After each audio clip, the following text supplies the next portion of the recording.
Feliz día para todos ustedes y bienvenidos a este 23º encuentro de reflexión filosófica con todos ustedes.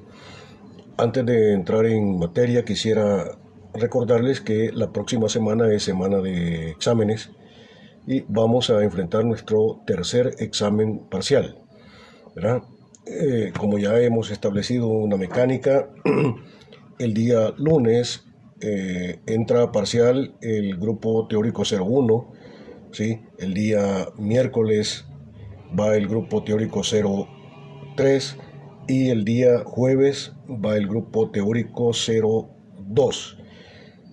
Sí, entonces yo esperaría que ya a partir de esta semana, desde que yo anuncié al principio de la semana que la próxima semana el semana de exámenes parciales, justamente su tercer examen parcial, que responde a los contenidos de la tercera unidad de nuestro programa.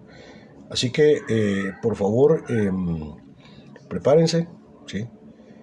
Hay que estudiar responsablemente con el propósito de conocer, con el propósito de saber, ¿sí?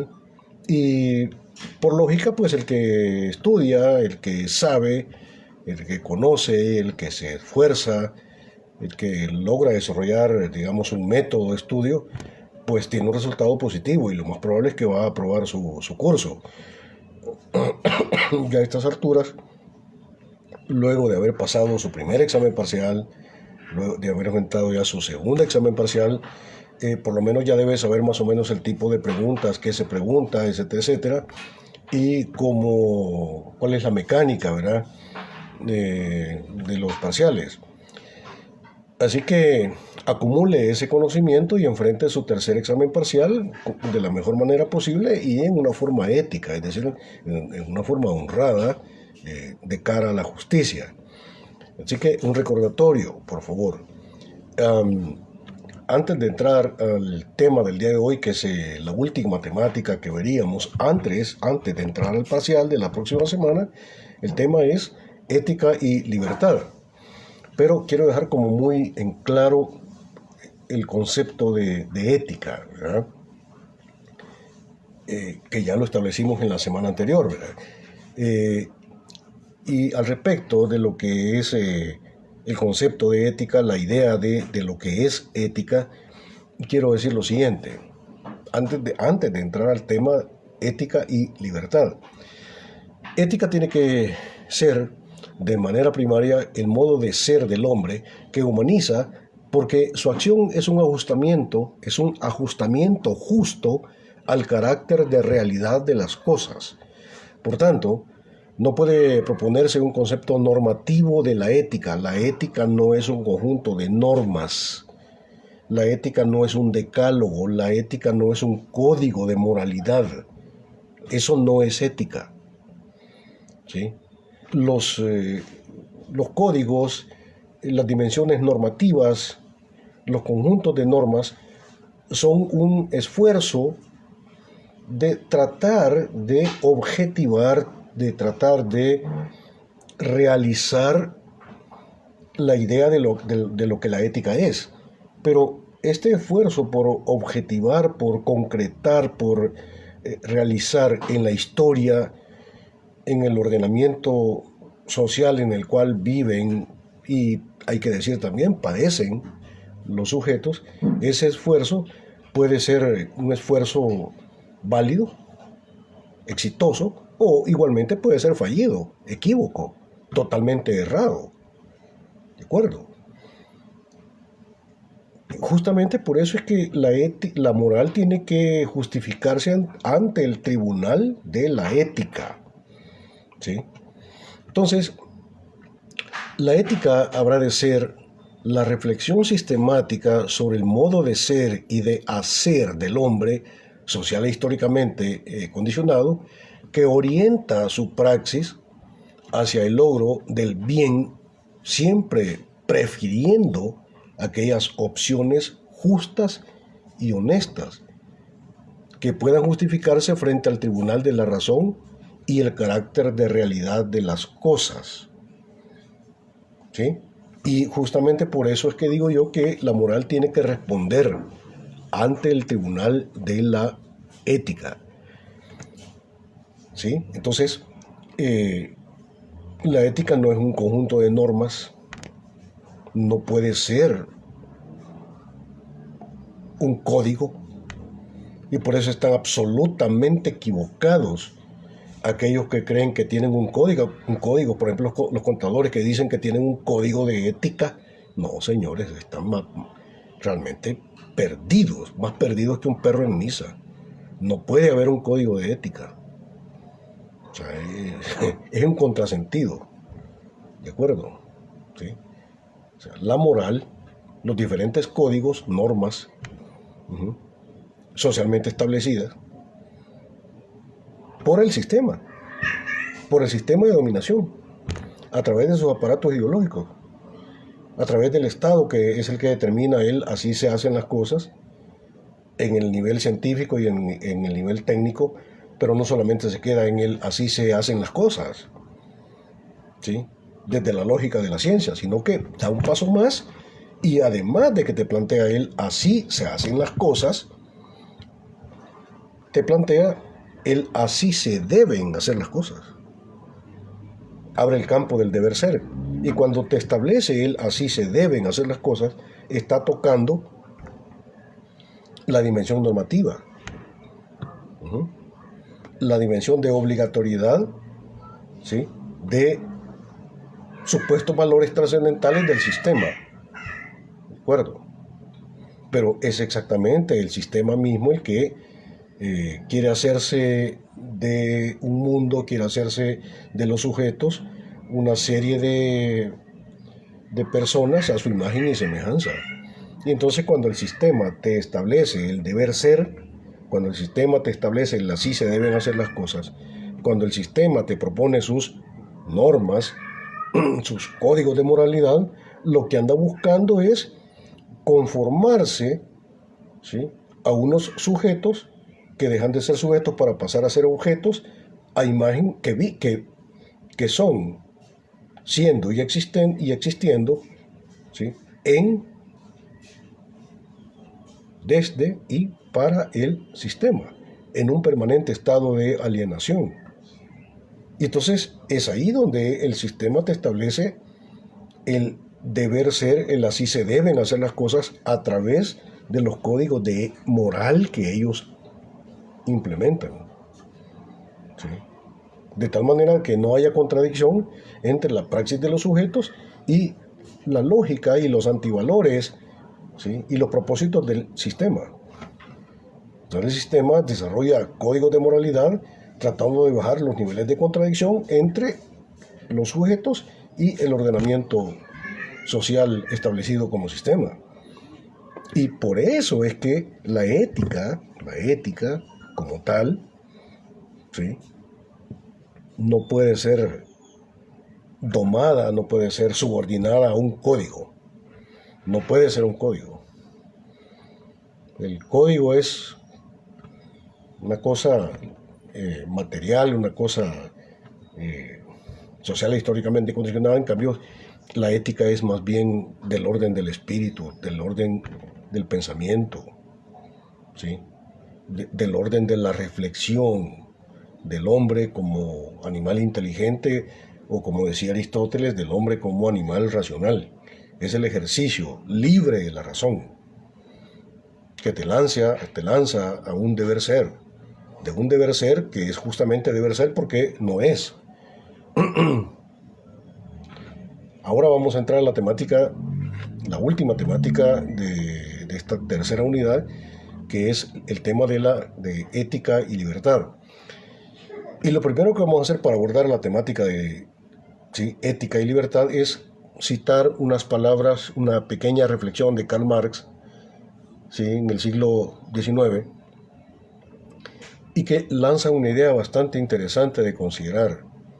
O sea, Marx fue un genio, es decir, realmente es un hombre brillantísimo en el campo de las ciencias humanas, en el campo de las ciencias sociales.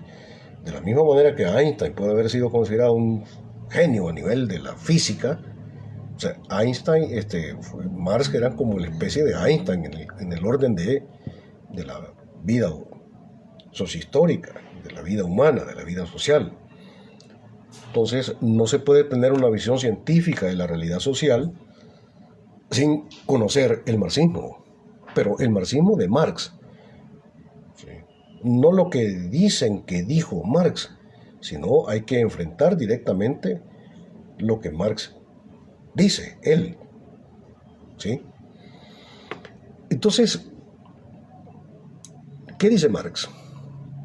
Dice esto, cito palabras de Marx: las relaciones de producción burguesas son la última formación antagónica, es decir, contradictoria, antagónica, del proceso social de producción. Ojo, las relaciones de producción burguesas, es decir, capitalistas, son la última formación antagónica del proceso social de producción.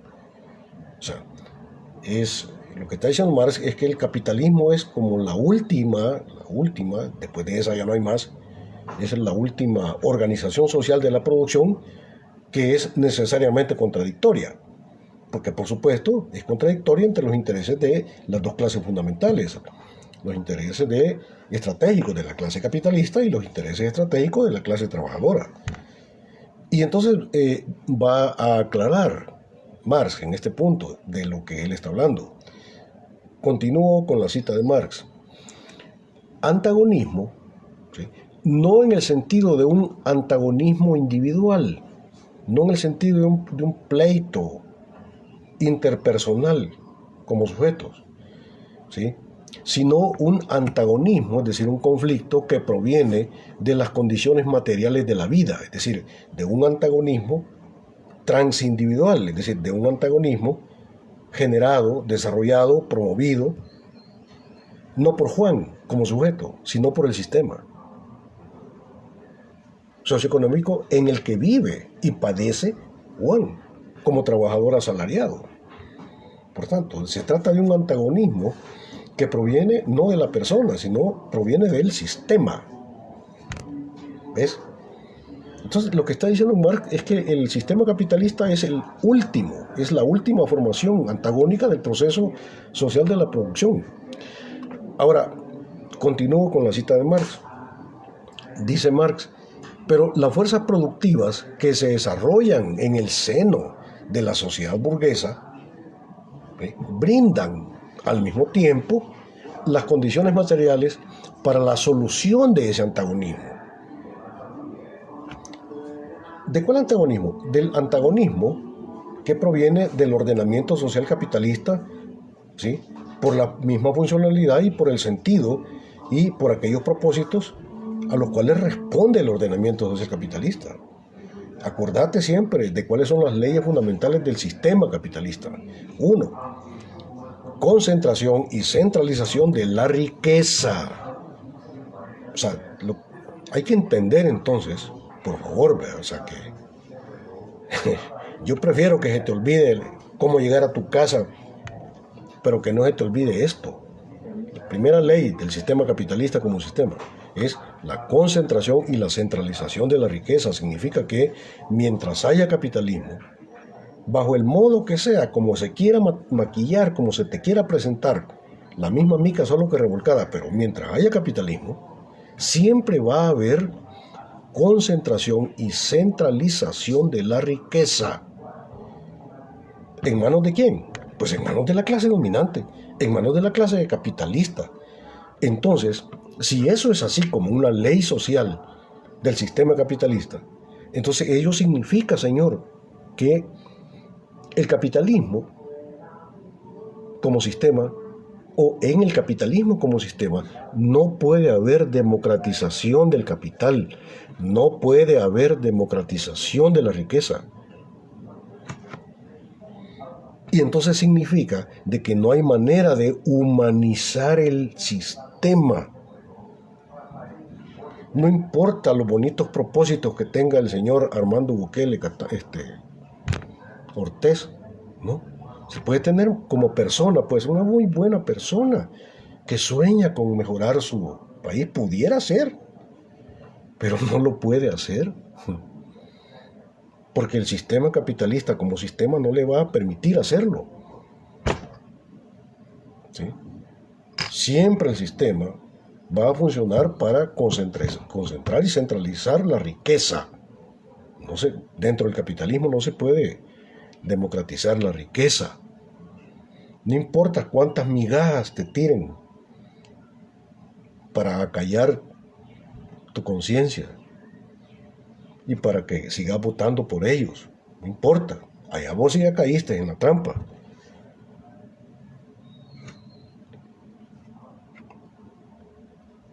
Continúo con la cita de Marx.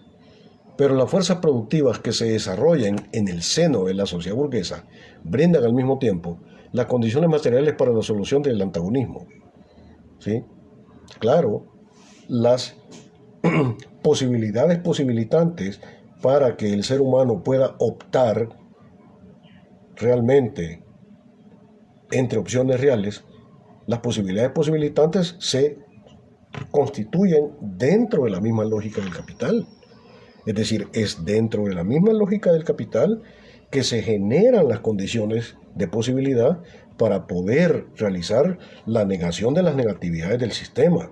Por ejemplo, ¿cuál es la clase revolucionaria que está llamada, obligada estructuralmente, a negar las negatividades del sistema para construir un ordenamiento social revolucionario? Pues la clase revolucionaria, la clase trabajadora, la clase obrera. ¿Y dónde surge la clase obrera? ¿Dónde se constituye la clase obrera? Pues en el proceso productivo capitalista. Ahí.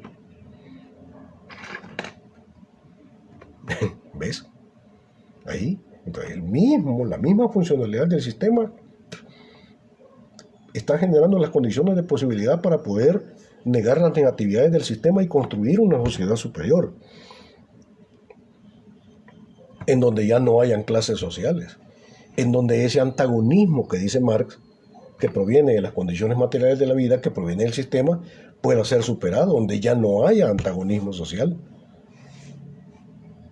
Las condiciones de posibilidad para romper con ese antagonismo se generan dentro del sistema capitalista. Dentro del sistema capitalista se construye la clase trabajadora. Claro, pero la clase trabajadora necesita tener conciencia de clase para poder dar ese salto, para poder realizar la negación de la negación. Una clase trabajadora alienada, una clase trabajadora que vive en y para el sistema, que cree que la manera de cambiar el sistema es ir a votar y cambiar un presidente por este otro, no tiene conciencia de clase, no cuestiona el sistema, está simplemente jugando, bailando la lógica y la música que el mismo sistema le plantea, ¿sí? Falsamente como el único mecanismo para poder transformar el sistema. Pero cuando vos vas a votar y cambias este presidente por este otro, esta asamblea por esta otra asamblea, etcétera, etcétera, ¿qué es lo que estás haciendo? ¿Transformando el sistema? No. Solo cambiando unas caritas por otras caritas. Es la misma mica, solo que revolcada. Es como cambiar un diablo rojo por otro diablo azul. Pero ambos son diablos. Cuando vos pensás eso, caíste en la trampa del reformismo, no tenés conciencia de clase, no sos marxista, sos un triste reformista, ignorante. Eso es. Bien, dice Marx que dentro de la lógica del capital se constituyen las condiciones de posibilidad para poder realizar la negación de la negación, ¿sí? Que tiene que ser desarrollado por la clase revolucionaria, que es la clase trabajadora. Entonces, recordemos de dónde venimos de la cita de Marx. Dice Marx que el capitalismo es la última de las sociedades donde hay un antagonismo que proviene del ordenamiento social burgués. Y entonces hay una frase muy importante que es la que yo quería. Al final dice Marx, terminando la cita de Marx, dice Marx, cito palabras de Marx, con esta formación social, es decir, con el sistema capitalista, con la sociedad burguesa, con esta formación social se cierra, o sea, se termina, por tanto, ojo, la prehistoria de la humanidad. O sea, lo que Marx está diciendo es que en la lógica del capital los sujetos no existimos como sujetos, sino que existimos como sujetos alienados. Y que la única manera de superar el carácter alienado de nuestra existencia social es a través del desarrollo de una praxis revolucionaria capaz de transformar esencialmente el sistema para construir la dictadura del proletariado. Pero eso solamente se puede hacer si tenés conciencia de clase. Y no podés tener conciencia de clases y consecuentemente tampoco puedes tener una praxis revolucionaria si no sos marxista, si no conoces el marxismo. ¿Ves lo importante del asunto? El marxismo no es una simple teoría, es la ciencia, con C mayúscula, es la ciencia, ¿sí?, que nos permite comprender nuestra realidad social existente dentro de la lógica del capital para poder revolucionar el sistema.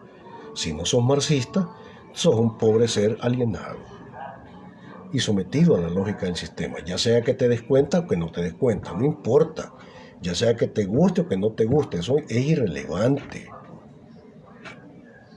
Por eso es que los burgueses le tienen tanto miedo a Marx. Por eso es que los burgueses nos atacan tanto a nosotros, los marxistas. Nos ven como sus enemigos. Por eso es que nos atacan tanto a los marxistas. Ahora, el problema es que la Universidad de El Salvador ha perdido su visión marxista. En los años 60, en los años 70, en los años 80, había una cosmovisión marxista dentro de la Universidad de El Salvador. Ahora los marxistas dentro de la Universidad de El Salvador no pasamos de ser 4, 3, 2 sujetos. ¿Ves? Pero eso es grave porque significa que la Universidad de El Salvador ha perdido su conciencia crítica. Y hay más bien, al parecer, una visión de tipo reformista. Bien, entonces, para Marx, los hombres, existiendo como objetos dentro de la lógica capital, no son seres históricos, son seres prehistóricos. Los burgueses mismos, viviendo en el ordenamiento social capitalista, no son seres históricos, son seres prehistóricos. ¿Y en qué consiste el carácter prehistórico de la existencia de los sujetos dentro de los sujetos que son objetos dentro de la lógica capital? ¿En qué consiste el carácter prehistórico? Pues consiste en primer lugar en que hay una absolutización del sistema. Primer punto. Segundo punto, hay una visión que deshistoriza la concepción del ordenamiento de lo que el capitalismo es. Hay un proceso de deshistorización porque no se ve, no se entiende que el sistema capitalista ha sido producto de la praxis. Y entonces se termina creyendo que el sistema capitalista es algo eterno, que no es producto de la praxis, sino que es algo eterno frente al cual únicamente se te queda adaptarte a un destino. Entonces hay una deshistorización del concepto, de la idea de lo que el capitalismo es. Hay absolutización del sistema, hay deshistorización del sistema. Tercero, hay un proceso de permanente alienación de los sujetos dentro del sistema, que ya no son para sí, sino que son para el sistema. Son como la imagen del sistema. El sistema ha logrado crearse a unos sujetos a su imagen y semejanza. Entonces hay un proceso permanente de alienación en donde los sujetos no son sujetos, sino que son objetos. Y que terminan creyendo la lógica del sistema y que el sistema es eterno. Y que la única manera que hay para poder transformar el sistema es siguiendo las leyes y las normas y las disposiciones que el mismo sistema te dice y te dicta que sigas para que transforme el sistema. Entonces vos crees, ¿verdad? Como un zombie social. Bien, entrándonos ya en el tema de ética y libertad, diríamos que en la clase anterior planteamos la libertad como capacidad de aprehensión de realidad, ¿sí? Ya dijimos que el hombre, al igual que los puros animales, y el hombre es un animal inteligente, el hombre tiene que habérselas, tiene que lidiar, ¿verdad?, con los estímulos del medio, ¿verdad? Pero que igual que el puro animal, pero que el puro animal tiene de alguna manera, eh, digamos, el chance, la gran ventaja, tiene garantizado ese proceso de ajustamiento a los estímulos del medio por el desarrollo de ese equipo instintivo. En el caso del hombre, como lo planteaba Erich Fromm, ¿sí? Como lo planteaba Erich Fromm, ¿verdad?, psiquiatra y marxista alemán del siglo XX, la especie humana es la especie más débil, más inerme, pues no tiene desarrollado ese equipamiento instintual para poder enfrentar digamos, los instintos del medio. Entonces, exactamente por esa situación negativa de no tener un equipo instintivo desarrollado para poderse ajustar al medio, justamente por esa debilidad biológica, somática, en el hombre surge una estructura igualmente biológica que es la inteligencia, que es capacidad de captar las cosas como realidades, que yo ya expliqué en la sesión anterior. Y la inteligencia libera al hombre, ¿sí?, de la dimensión instintiva. Y por eso decía yo que esa es la primera estructura. Bueno, realmente no lo digo yo, ¿verdad? Lo dice mi maestro Ellacuría y lo dice el maestro de mi maestro Ellacuría, que es Javier Zubiri. Es un filósofo vasco. O sea, dice Javier Zubiri, también maestro Ellacuría, que la inteligencia es una estructura psicoorgánica, biológica, que permite al hombre captar las cosas como realidades, ¿sí?, y te libera, te deja suelto de la dimensión estimúlica, y esa es la primera estructura de la libertad, el quedar suelto de la dimensión estimúlica. Esa es la primera y humilde estructura de la libertad, ¿verdad? ¿Sí? Quedas liberado de la dimensión estimúlica. Y como quedas liberado de la dimensión estimúlica, ¿verdad?, ahí se constituye la segunda estructura de libertad, que es la posibilidad de construir opciones de respuesta. O sea, la primera estructura, quedas liberado de la dimensión estimúlica. Segunda estructura, para construir, ¿sí?, un sistema de respuestas, para ajustarte a los estímulos del medio, que te lanza el medio. Entonces, ahí está la primera estructura y la segunda estructura de la libertad. Pero el fundamento de la libertad es la inteligencia, porque te libera de la dimensión estimúlica. El muchacho cuando va a la Universidad de Salvador, bueno, ya no en estas circunstancias, sino cuando estábamos en el nivel presencial, el cipote se sube al bus y allá en el último asiento ve a una chica que le gusta. Entonces este muchacho siente el estímulo, pero no se lanza con el puro animal sobre de ella y no la agarra a besos ahí delante de todo el mundo, siguiendo el instinto animal, ¿no?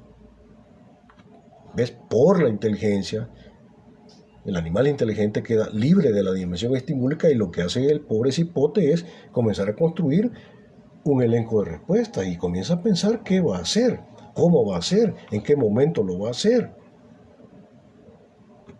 construye un sistema de respuestas que son opciones, ¿sí? Y eso le permite desarrollar una praxis optativa. Entonces él comienza a pensar, bueno, le hablo hoy o no le hablo hoy, mejor mañana, ¿verdad? Le hablo cuando se baje del bus, o mejor espero que llegue a la facultad y ahí le voy a hablar, ¿verdad? ¿Y cómo hago, verdad? ¿Ves? Ahí ya está jugando la dimensión optativa. Tiene que optar entre posibles. Y entonces, el elemento del modo de ser del hombre, que es la ética, se está jugando ahí. Porque él, si se deja llevar por la ética, que es modo de ser del hombre, tiene que buscar, tiene que optar por aquellos modos de ser que sean justificables como modos de ser justos y modos de ser honrados. ¿Sí? Porque pudiera plantearse el asunto de otra manera, en el sentido de no buscar cuál es el modo de ser, no buscar cuál es aquella praxis que es justa o aquella praxis que es honrada y honorable, sino que buscar aquella praxis que es eficiente. Pero no necesariamente lo eficiente o la lógica de lo eficiente es moralmente, es éticamente justificable. ¿Ves? ¿Sí?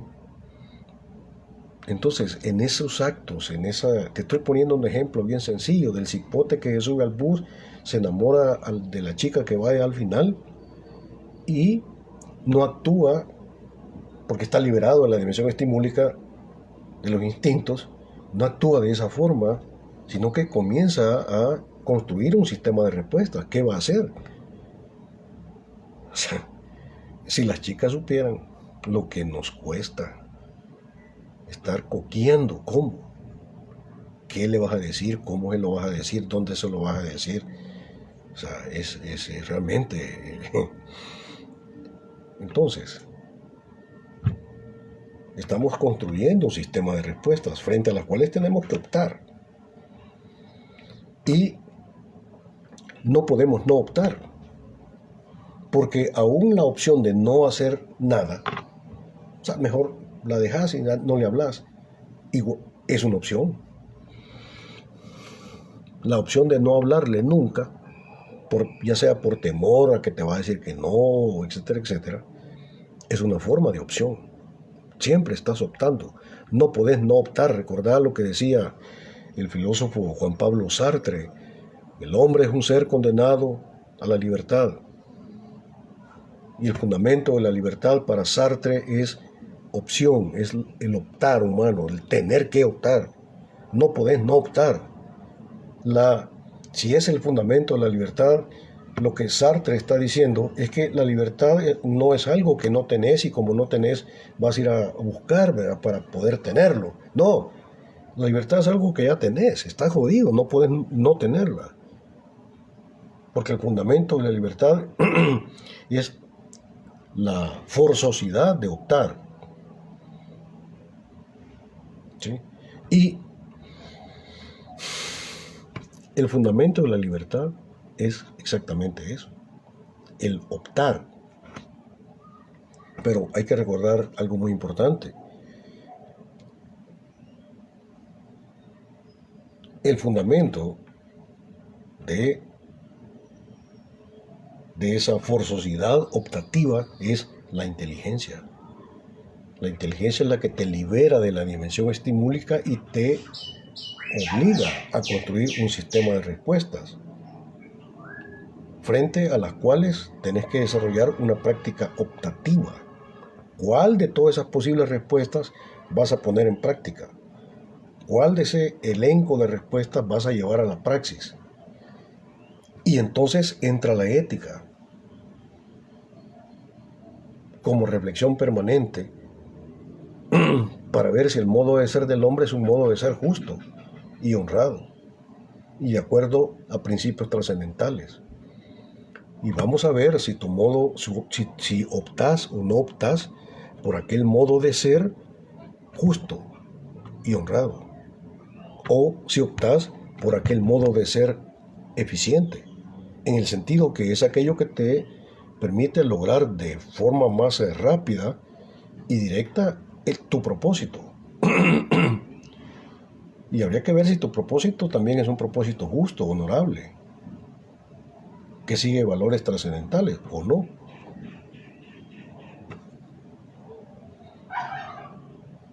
El fundamento de la libertad, en este punto, la primera estructura de la libertad es el haber sido liberado de la dimensión estimúlica por la inteligencia, que es capacidad de captar las cosas como realidades.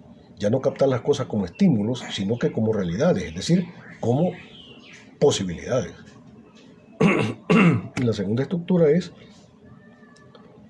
el haber sido liberado de la dimensión estimúlica para optar. Entonces, es la inteligencia la que te crea como una estructura orgánica, biológica, el poder de optar. Todos los miembros de la especie humana somos igualmente inteligentes, todos, igualmente inteligentes, porque todos tenemos el poder de optar. Eso es un poder. Pero para la realización de ese poder de optar, se necesitan de posibilidades posibilitantes para poder realizar ese poder de optar. Yo te puse el ejemplo en la sesión anterior del lustrador de zapatos de tu pueblo, de Iloasco, de San Vicente, de Cojutepeque, de Zacatecoluca. El muchacho lustrador de zapatos del Parque Central, él tiene el poder de optar porque es un ser inteligente, que tiene la capacidad de captar las cosas como realidades. Pero no cuenta con posibilidades posibilitantes porque, para empezar, no cuenta con las posibilidades económicas financieras para financiar una carrera. Estudiar es caro, señor. No se trata solamente de que vas a ir a la universidad y ya estuvo, y que ahí te lo van a dar todo, y que no vas a tener que comprar ni libros ni nada. Y si no, pregúntate a vos mismo, cuando vos estudiaste parvularia, ¿acaso no te tocó a vos? O preguntarle a tus padres si no tuvieron que comprar libros. Los libros de apresto que compran. En parvularia, señor.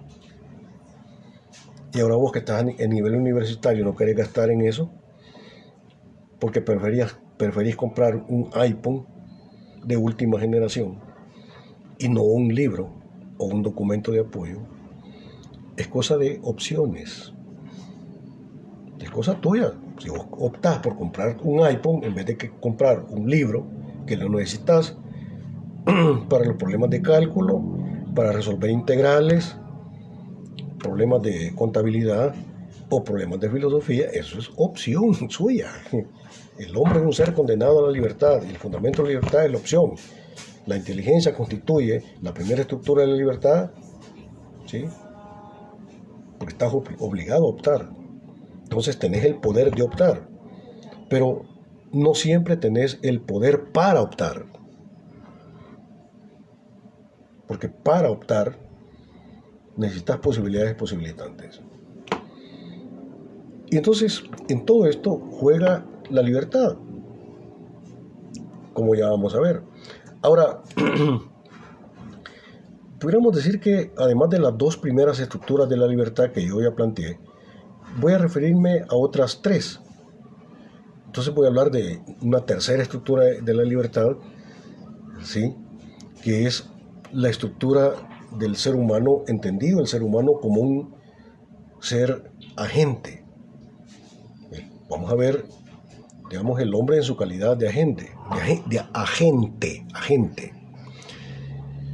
La idea del hombre como un agente nos remite al concepto del hombre como ejecutor de actividades, como ser activo y dinámico que desarrolla un accionar, sea cual sea la determinación última de esa actividad.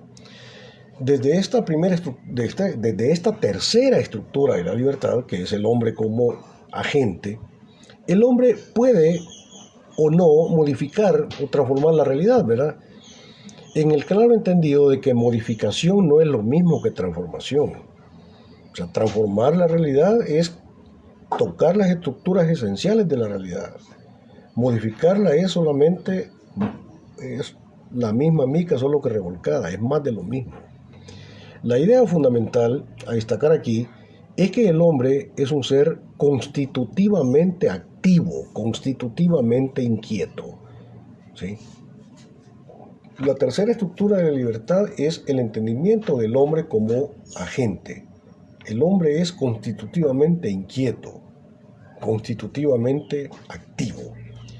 La cuarta estructura de la libertad es la consideración del hombre, ¿sí? Ya no solamente como agente, sino como actor, ¿sí? Como actor.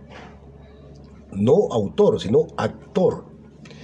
El hombre entendido como actor nos remite a la postura de los hombres haciendo su vida siempre bajo condiciones ya dadas. Sí, nos referimos de manera específica al carácter de determinación que pueden tener las circunstancias históricos sociales sobre las acciones del sujeto humano, ¿sí?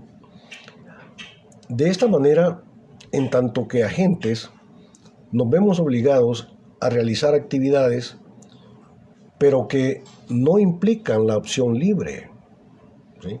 En este sentido, no hay la posibilidad de configurar la propia vida siguiendo la posibilidad real de optar. En el concepto de la estructura de la libertad del hombre como actor, que sería la cuarta estructura de la libertad, el hombre no puede vivir optativamente porque el hombre está totalmente, digamos, determinado, totalmente alienado por la fuerza de imposición del sistema. Y por eso es concebido como actor, porque el hombre simplemente actúa roles ya establecidos por el ordenamiento social. Por ejemplo, es el ser humano que le toca vivir, digamos, en el Salvador de hoy, con el gobierno actual, y actúa roles preestablecidos. Ya el sistema le establece, el así se hacen las cosas y el así se deben hacer las cosas. ¿Sí? Está establecido. Es un sujeto que no vive como sujeto, sino que vive como objeto, movido y determinado por la fuerza de imposición del orden dado. ¿Y cuál es el orden dado? Pues el sistema social vigente, con su poder, con su sistema de poderes económicos, políticos, culturales, ideológicos. Sí, somos seres actores. Cuando vos entras a la Universidad de El Salvador, jamás te van a preguntar si estás de acuerdo con la normativa universitaria, jamás te van a preguntar si estás de acuerdo con que te hagan parciales o no te hagan parciales. ¿Acaso te preguntaron si estabas de acuerdo con que te hicieran parciales? No, porque se daba por supuesto de que vos, frente al ordenamiento social universitario, entras y te sometes como actor, donde seguís roles preestablecidos. Yo les dije, ¿verdad?, que ningún estudiante, en su sano juicio, experimenta un examen parcial como un acto de liberación. Experimenta un examen parcial como una amenaza, como dolor, como sufrimiento. Y por tanto, ¿sí?, hay un ordenamiento académico que genera miedo, genera terror. Y el sistema educativo en el ordenamiento capitalista es terrorista en ese sentido. Entonces el hombre como actor es un hombre sometido a la lógica de imposición del sistema, frente al cual no le queda otra más que someterse. La idea del hombre como actor implica una negación de la libertad como posibilidad real de optar realmente entre opciones reales. El hombre concebido como actor no es un hombre libre, porque no puede realizar su poder de optar. No, él simplemente tiene que adaptarse. El hombre como actor responde a la idea del hombre como ser sometido al ordenamiento social y natural, como un destino frente al cual solo le queda adaptarse. El hombre como actor, ¿sí?, conecta con el concepto de libertad que nos propone Hegel, filósofo alemán del siglo XIX. Ya saben ustedes que para Hegel la libertad es la conciencia de la necesidad. Libre es aquel que sabe de antemano lo que de todas maneras va a pasar. Por tanto, la libertad consiste únicamente en un ejercicio contemplativo de los procesos de la realidad, como si los procesos de la realidad fueran una especie de destino y que responden de antemano a una especie de predestinación. Todo está predestinado. Y en la lógica de la predestinación no hay praxis. Y el sujeto verdaderamente no es sujeto, sino que el verdadero sujeto es, ¿sí?, el macro sujeto como espíritu absoluto que mueve el orden de la realidad y ya está determinado. Todo está establecido, todo está destinado. Ya está determinado si te vas a salvar o te vas a condenar. Pero hay una clausura de la libertad como la posibilidad de optar. Repito, hay una clausura, hay un cierre del concepto de libertad que propone el padre Yacuría, siguiendo a Javier Zubiri. Para Yacuría, la libertad es la posibilidad real, no pajística, no, la posibilidad real de optar. Sí, pero de optar realmente entre opciones reales. Ahí hay un cierre de ese concepto de libertad. Porque para Hegel, la libertad es únicamente la conciencia de la necesidad. Libre es aquel que contempla, que tiene un ejercicio contemplativo de los procesos de la realidad, a los cuales al final de cuentas tiene que someterse en el entendimiento de que el que nace para maceta no pasa del corredor y el que nace para martillo del cielo le caen los clavos. Y el que nace para tamal del cielo le caen las hojas. Todo está determinado. ¿Ves? Con esa idea de libertad de Hegel conecta el concepto, la cuarta estructura de la libertad del hombre como actor. ¿Sí? Entonces el hombre me aparece como un ser totalmente determinado y alienado a la lógica del capital. En el concepto de libertad del hombre como actor se encuentra la vida del trabajador alienado, del trabajador asalariado en la lógica del capital, alienado, sin conciencia de clase, que cree que se puede cambiar la sociedad burguesa respetando las leyes y reglas que el mismo sistema social capitalista determina como deber ser desde el poder del Estado capitalista. O sea, son ellos los que te dicen y te establecen los mecanismos que vos debes seguir si quieres cambiar el sistema. O sea, el sistema te plantea cuáles son los mecanismos para cambiar el sistema. O sea, es cosa más estúpida. ¿Vos crees que el sistema te va a plantear los mecanismos para cambiar el sistema? Huela, mano, es como... Yo hasta a veces me da un poco de risa, ¿verdad? O sea, nos ven como a niños que pueden engañar con dulces, ¿verdad? Lo duro de esto es entender que la mayoría de la población sin conciencia de clase se comporta exactamente así, como niños inocentes, ¿verdad?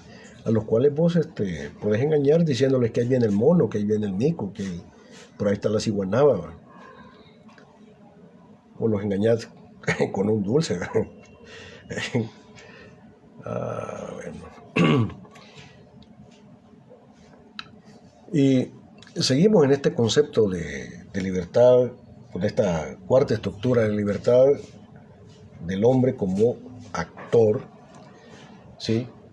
Y estas posturas que llevan a experimentar la existencia como una especie de destino, como una determinación férrea a la cual no cabe más que sujetarse, frecuentemente conducen a una negación del cambio esencial de la realidad, ¿sí?, de forma necesaria. Cuando se ve al hombre como un actor que siendo tal, es decir, que siendo actor, se mueve en la determinación absoluta de las leyes de la realidad, se llega a la idea de que la libertad no existe, o bien que existe en formas menguadas o mitigadas, como la propone Hegel, ¿sí? Claro, ¿verdad? Hegel en el siglo XVII, siglo XVIII, pero no solamente Hegel en el siglo XVII y XVIII, sino que en pleno siglo XX, ¿sí? Un pensador, fíjense, un pensador norteamericano, pagado por el Departamento de Estado norteamericano, ¿sí?, llamado Francis Fukuyama, pues este sujeto, ¿sí?, que es una mente pagada, ¿sí?, financiada por el Departamento de Estado norteamericano, escribió un libro que se hizo casi un bestseller hace que más o menos 20 años. El libro se titulaba El fin de la historia y del último hombre. Autor, el escritor, ¿verdad?, es Francis Fukuyama. Pero este tal Francis Fukuyama prácticamente era un miembro de la CIA, de la Central de Inteligencia Americana. Era un pensador asalariado. Entonces, este Francis Fukuyama, teórico defensor del capitalismo neoliberal, también ha llegado a planteaba que como el capitalismo es un sistema social basado en la naturaleza humana, y como la naturaleza humana, pues es según ellos, la naturaleza humana es una naturaleza egoísta, que se regula y se rige por las leyes que ya había planteado Darwin y que luego recoge Herbert Spencer, al cual yo me referí en la sesión anterior, y que proponen una especie de darwinismo social, en el sentido de que en la sociedad pasa lo mismo que en los seres vivos, en donde hay una guerra de uno contra todos, y al final de dicha guerra, de dicho conflicto, pues sobreviven los más aptos. Y si la sociedad es así, cuyos miembros, cuyas personas son egoístas, que buscan siempre la salvaguarda de sus intereses personales, pues entonces el resultado de la sociedad en la cual viven sujetos egoístas, pues es una sociedad connatural a la esencia humana. Y como la esencia humana es una esencia egoísta, pues el sistema también es egoísta. Y como el capitalismo es connatural y responde a lo que el hombre es, sí, pues de acuerdo a Francis Fukuyama, ¿verdad?, o de acuerdo, digamos, a Thomas Hobbes, ¿sí?, pues entonces el sistema es perfecto, porque el sistema es un reflejo de lo que el hombre es. Si el hombre es egoísta, pues el sistema también es egoísta. Entonces, perfecto. Y como es perfecto, no puede ser transformado. Y como no puede ser transformado, necesariamente tiene que ser eterno. Y entonces lo único que te queda es adaptarte a la lógica del sistema y buscar tu mejor provecho, tu mejor manera de adaptarte para ser eficiente, ¿sí?, para ser un hombre o una mujer de éxito. ¿Y en qué consiste el éxito? El éxito consiste en seguir los valores que el sistema te plantea como valores. Y uno de los valores del sistema, claro que para mí es un antivalor, es, desde la lógica del sistema, es tanto tienes, tanto vales. Es la lógica del tener sobre el ser. En la lógica del capital es más importante tener que ser. En la lógica del capital es más importante el orden de la apariencia que el orden de la esencia. No importa lo que tú seas, lo importante es que tú parezcas que seas. No importa si vos sos perverso, pero lo importante es que parezcas que no lo sos. El orden del parecer por encima del orden del ser. el oro sobre la conciencia. Son los antivalores del sistema. Entonces el sistema pues te lanza así y te mete en la cabezota que tienes que ser un hombre de éxito, y para ser un hombre de éxito, una mujer de éxito, tenés que tener. Es más importante tener que ser. Es más importante el dinero, el oro, que la conciencia. Es más importante el parecer que el ser. Sí. Y entonces ya no importa tanto si verdaderamente te quieren, sino lo importante es que parece que te quieren. Ahora veamos la quinta estructura de la libertad.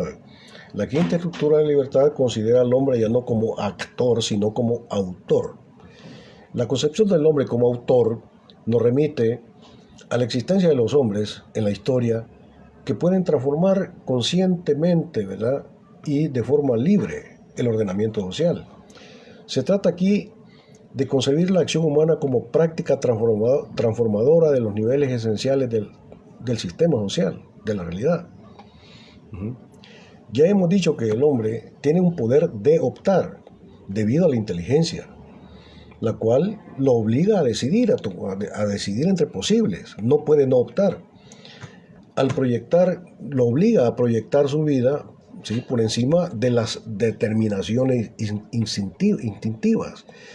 Pero también hemos dicho que ese poder de optar no es un absoluto. Es el poder de optar que se constituye a partir de la inteligencia, no es algo absoluto, sino que para poderse ejercer realmente ese poder de optar, necesita condiciones determinadas que favorezcan la realización de ese poder de opción. ¿Sí? O sea, por eso. Si el pobre muchacho, el pobre trabajador, el pobre campesino que está allá, que vive en Verapaz, que vive en San Esteban, él quisiera, cuando te ve a vos con los cuadernos que venís para la universidad, él también quisiera, desea, quisiera poder optar por eso, pero él tiene el poder de optar, pero no cuenta con las posibilidades posibilitantes para poder venir a la Facultad Multidisciplinaria Paracentral a estudiar administración de empresas, contabilidad pública. Y no es porque no sea racional, a lo mejor es mucho más racional. Tiene más capacidad de pensamiento abstracto que usted y que yo. Pero no tiene las posibilidades posibilitantes para poder hacerlo. ¿Sí? Desde este punto de vista, debe entenderse la acción humana como existiendo más allá de las determinaciones del sistema social. O sea, el hombre como autor ya no me aparece como un sujeto alienado, sino que más bien como un sujeto, ¿sí?, que desarrolla un proceso de liberación de las condiciones de alienación del sistema. Estamos hablando aquí de un sujeto que tiene conciencia de clase, tiene conciencia social y tiene la capacidad de desarrollar un proceso de negación de las negatividades del sistema para poder construir un mundo mejor. O sea, un mundo mejor donde ya no hayan clases sociales, donde ya no haya antagonismo social en el sentido de lo que dijimos al principio de la clase, sino que haya una especie de armonía social. Ya no haya ni siquiera clases sociales, sino que hay una libertad para que cada sujeto individualmente considerado pueda desarrollar al máximo todas sus potencialidades. Eso es posible, por supuesto que es posible. La praxis lo puede construir. Yo no creo que el hombre sea malo por naturaleza.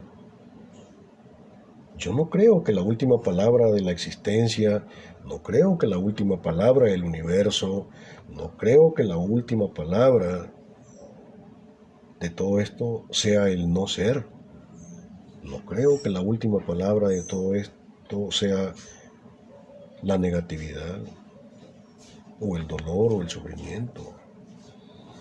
Yo soy optimista, soy amigo, soy más amigo del ser que del no ser. Soy más amigo de la comedia que de la tragedia. Yo soy más amigo de la esperanza que de la desesperanza.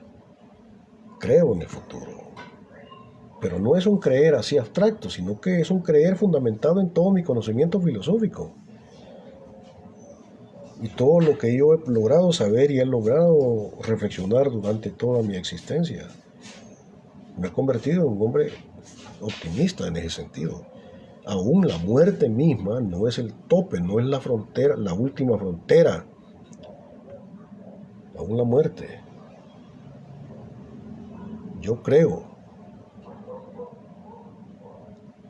en aquellas palabras de Pablo de Tarso, cuando él decía, para mí el vivir es Cristo y la muerte es ganancia.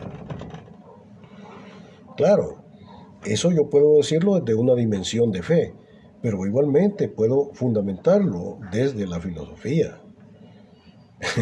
Y si de algo o para algo me ha servido la filosofía, es exactamente para eso, para fundamentar mi fe y para fundamentar mi esperanza. La última frontera no es el no ser.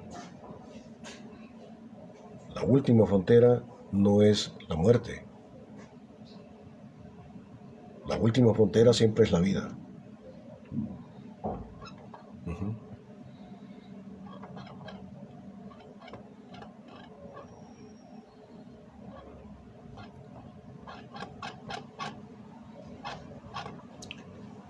Bueno, hemos visto ya 5 estructuras de la libertad. 5 estructuras de la libertad. Ahora quiero compartir con ustedes por lo menos 4 conceptos de libertad, 4 ideas de libertad. ¿Sí? Vamos a examinar 4 conceptos de libertad rápidamente. Y con esto terminaríamos. Porque cuando hablamos de libertad no podemos partir, digamos, del supuesto de que solo al hablar ya nos entendemos, ¿verdad? Hay por lo menos 4 conceptos, 4 formas de entender qué es la libertad para elegir.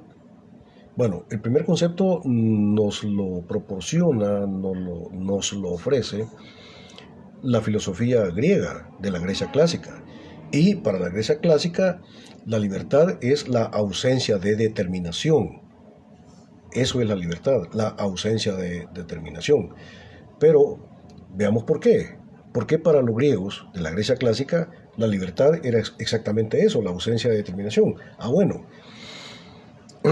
ellos pensaban de esta manera porque en el fondo lo que nos están planteando es que en su pensamiento, en su visión de la realidad,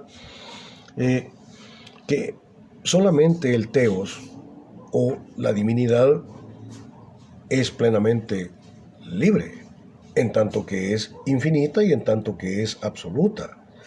Todo lo demás, todos los demás entes que no son absolutos ni son infinitos, sino que por el contrario, todos los demás entes son finitos y son determinados, ¿verdad?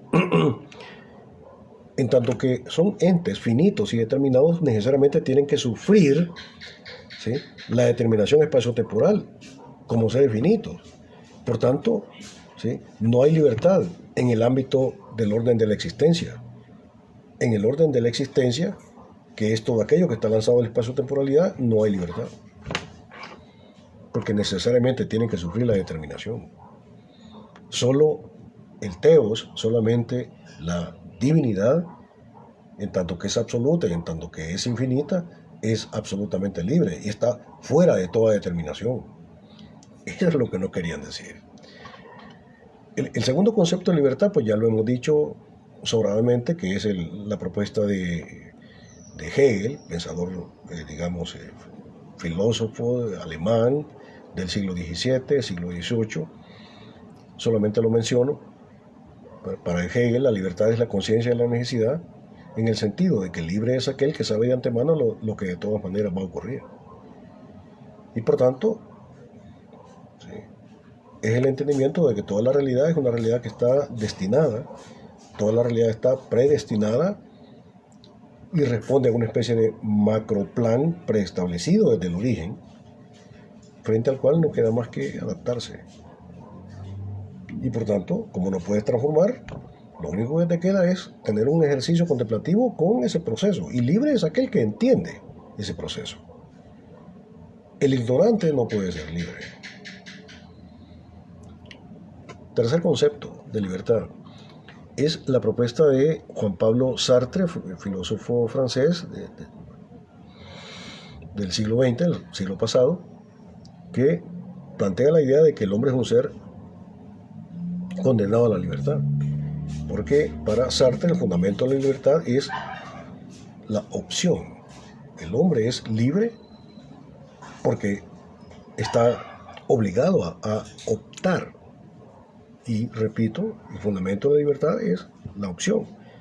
Y los seres humanos no pueden no optar, están obligados a optar, quieran o no. Y por tanto, la libertad es una especie de condición de naturaleza, no es algo que no tenés y que vas a lograr o luchar para lograr tener, no. La libertad es algo que ya tenés y no puedes quitártelo. El hombre es un ser condenado a la libertad.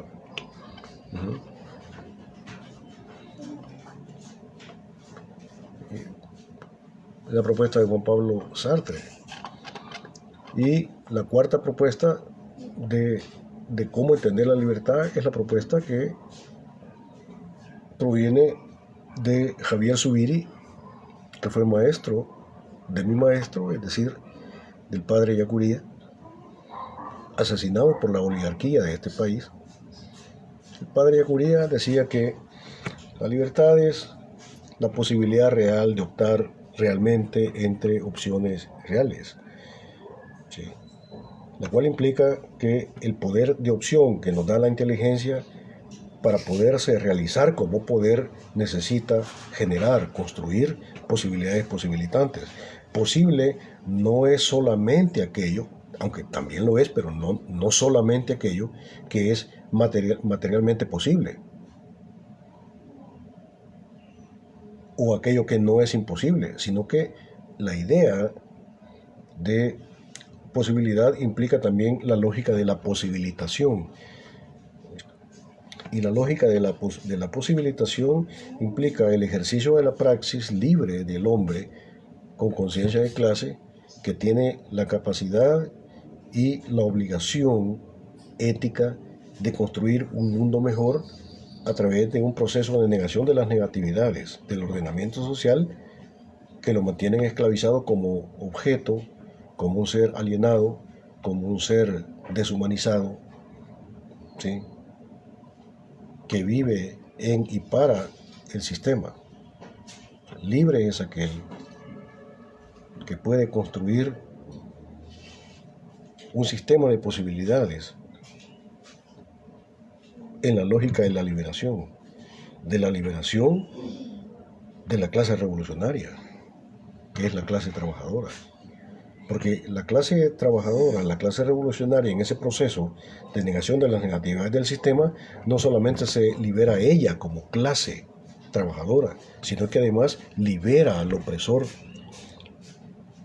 Porque el opresor, como capitalista, explotador y dominador, es un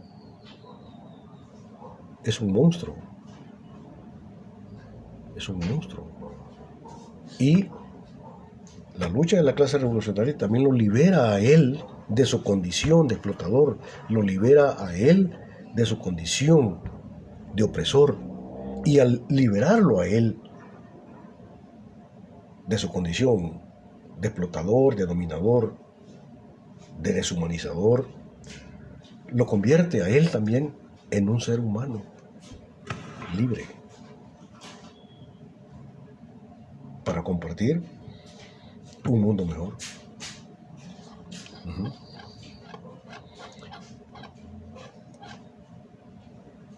Pasen ustedes una feliz tarde. Estudien para el examen parcial. Un poco más tarde les voy a postear algunos documentos académicos de apoyo para que ustedes puedan leer. Quiero que entiendan, señores, que estos documentos de apoyo, o sea, que yo comparto con ustedes, son parte de mi producción intelectual, parte de mi reflexión intelectual como académico de la Universidad de El Salvador, como filósofo de la Universidad de El Salvador. No son cosas que yo he copiado de algún librito o yo he plagiado de alguna obra o he bajado del internet. No, señores. Son el fruto de mi trabajo intelectual de más de 30 años. ¿Sí? Y quiero decirles y quiero compartir con ustedes que tengo por ahí 2 libros que tengo prácticamente terminados, que quisiera publicar, que quisiera también escribir. No, es que bueno, escritos ya están. Quisiera publicarlos. Vamos a ver si la Universidad de Salvador como institución me los quiere publicar. ¿Sí? Son más de 800 páginas escritas, que son el fruto de mi trabajo y de mi reflexión intelectual. Pero vamos a preguntarles a los que detentan el poder dentro de la Universidad de Salvador, a ver si ellos están interesados también en la producción intelectual y me ayudan a publicar estos documentos. Feliz día para ustedes, muchachos.